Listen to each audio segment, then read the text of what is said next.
YouTube channel Knowledge Seeker, which topic we are going to discuss is mechanism of hormone action.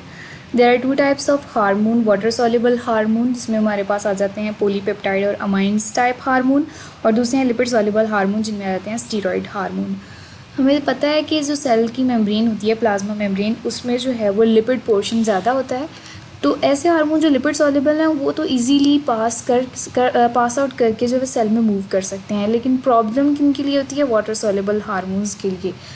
तो उनका जो mechanism होता है action का, वो ऐसा होता है कि मेम्ब्रेन के ऊपर स्पेसिफिक रिसेप्टर होते हैं। हार्मोन उस रिसेप्टर के साथ अटैच होने के बाद सेल में जो है वो मूव कर सकते हैं, और मोबाइल रिसेप्टर मैकेनिज़्म के कहीं से भी प्लाज्मा मेम्ब्रेन से कहीं से भी एंटर हो सकते हैं सेल के अंदर अपना एक्शन परफॉर्म करने के लिए। अब इनको हम डिटेल में डिस्कस करते हैं। सबसे पहले देखते हैं फिक्स्ड मेम्ब्रेन रिसेप्टर मैकेनिज़्म। तो ऐसे हार्मोन जो वाटर सॉल्युबल है उसमें हमारे पास आ जाते हैं एपिनेफ्रीन और FSH वगैरह। ये हार्मोन्स जो हैं वो क्या करते हैं, जैसे ये मेम्ब्रेन के पास आते हैं तो स्पेसिफिक प्लाज्मा मेम्ब्रेन के ऊपर रिसेप्टर साइट्स होती हैं, ये इनके ऊपर अटैच होते हैं, हार्मोन रिसेप्टर कॉम्प्लेक्स की फॉर्मेशन हो जाती है।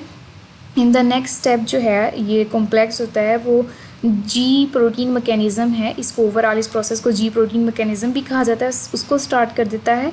तो सबसे पहले इस प्रोसेस में क्या होता है, फर्स्ट स्टेप में एडिनाइलेट साइक्लेज जो है वो एक्टिवेट हो जाता है। वो जैसे ही एक्टिवेट होता है ATP को साइक्लिक AMP में कन्वर्ट कर देता है, और in the next step cyclic AMP क्या करता है, प्रोटीन काइनेज जो कि इनएक्टिव फॉर्म में मौजूद होता है उसको एक्टिव फॉर्म में कन्वर्ट कर देता है। हमें पता है कि काइनेज एंजाइम का क्या फंक्शन होता है, वो फॉस्फोरिलेशन करवाता है।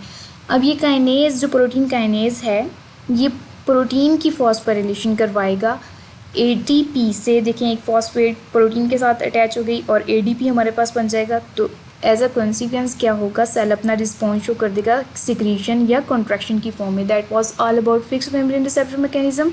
जो नेक्स्ट हम डिस्कस कर रहे हैं वो है मोबाइल रिसेप्टर मैकेनिज्म। ऐसे हार्मोन जो कि लिपिड सॉल्युबल हैं तो प्लाज्मा मेम्ब्रेन से वो कहीं से भी इजीली पास आउट करके सेल के अंदर मूव कर सकते हैं। जैसे वो सेल में मूव करते हैं तो सेल में प्रोटीन रिसेप्टर मौजूद होते हैं जिनके साथ ये अटैच होकर स्टीरॉयड प्रोटीन कॉम्प्लेक्स बना देता है।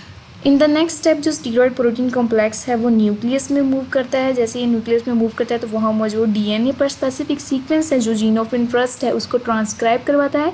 ट्रांसक्रिप्शन के प्रोसेस में जो है मैसेंजर RNA पर वही जो सीक्वेंस है वो उसको कॉपी कर लिया जाता है और मैसेंजर RNA बन जाता है। इन द नेक्स्ट स्टेप जो है मैसेंजर RNA वो न्यूक्लियस से साइटोप्लाज्म में मूव कर जाता है। जैसे वो साइटोप्लाज्म में मूव करता है तो यहाँ पे हमारे पास ट्रांसलेशन का प्रोसेस स्टार्ट होता है। मैसेंजर RNA राइबोसोम के साथ जुड़ता है। ट्रांसलेशन का प्रोसेस कंप्लीट होने के बाद न्यू प्रोटीन मॉलिक्यूल की फॉर्मेशन होती है और एज अ कंसिक्वेंस सेल अपना रिस्पॉन्स शो कर देता है। And that was all about mobile receptor mechanism. ये टेस्टोस्टेरोन हार्मोन इसमें आ जाते हैं। स्टीरॉयड हार्मोन्स जो हैं उसमें टेस्टोस्टेरोन एक हार्मोन जिसकी एग्जांपल है जो कि ये मैकेनिज़्म परफॉर्म कर सकते हैं। And that was all about the mechanism of hormone action. I hope आपको समझ आ गया होगा, लेकिन फिर भी अगर आपकी कोई क्वेश्चन या कन्फ्यूजन है तो वो आप कमेंट में पूछ सकते हैं। Thank you very much.